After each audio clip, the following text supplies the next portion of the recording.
جب موت آئے گی تو یقین جانے کہ کچھ بھی کام نہ آئے گا۔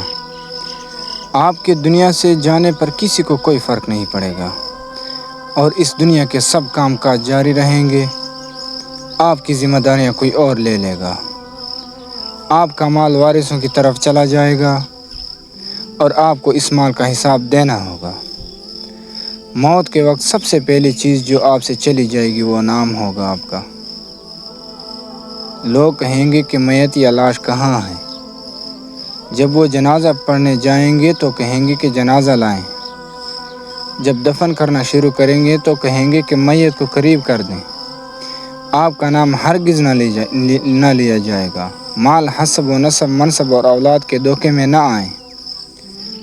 یہ دنیا کس قدر زیادہ حقیر ہے اور جس کی طرف ہم جا رہے ہیں وہ کس قدر عظیم ہے۔ آپ پر غم کرنے والوں کی 3 اقسام ہوں گی۔ جو لوگ آپ کو سرسری طور پر جانتے ہیں وہ کہیں گے ہائے مسکین، اللہ اس پر رحم کرے۔ آپ کے دوست چند گھڑیاں یا چند دن غم کریں گے، پھر وہ اپنی باتوں اور ہنسی مذاق کی طرف لوٹ جائیں گے۔ آپ کے گھر کے افراد کا غم گہرا ہوگا۔ وہ کچھ ہفتے، کچھ مہینے یا 1 سال تک غم کریں گے اور اس کے بعد وہ آپ کو یادداشتوں کی ٹوکری میں ڈال دیں گے۔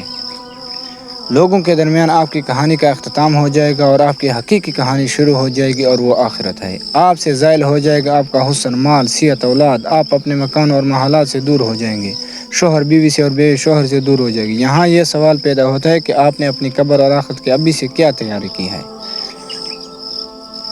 یہ وہ حقیقت ہے جو غور و فکر کی محتاج ہے، اس لیے آپ اس کی طرف توجہ کریں۔ فرائض، نوافل، پوشیدہ صدقہ، نیک اعمال، تہجد، نماز اور اچھے اخلاق کی طرف شاید کہ نجات ہو جائے۔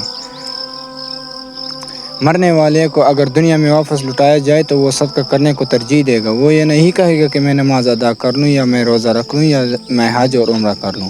علماء کہتے ہیں کہ میت صرف صدقے کا ذکر اس لیے کرتے ہیں کیونکہ وہ اپنی موت کے بعد اس کے عظیم اثرات دیکھتی ہے، لہٰذا زیادہ سے زیادہ صدقہ و خیرات کریں۔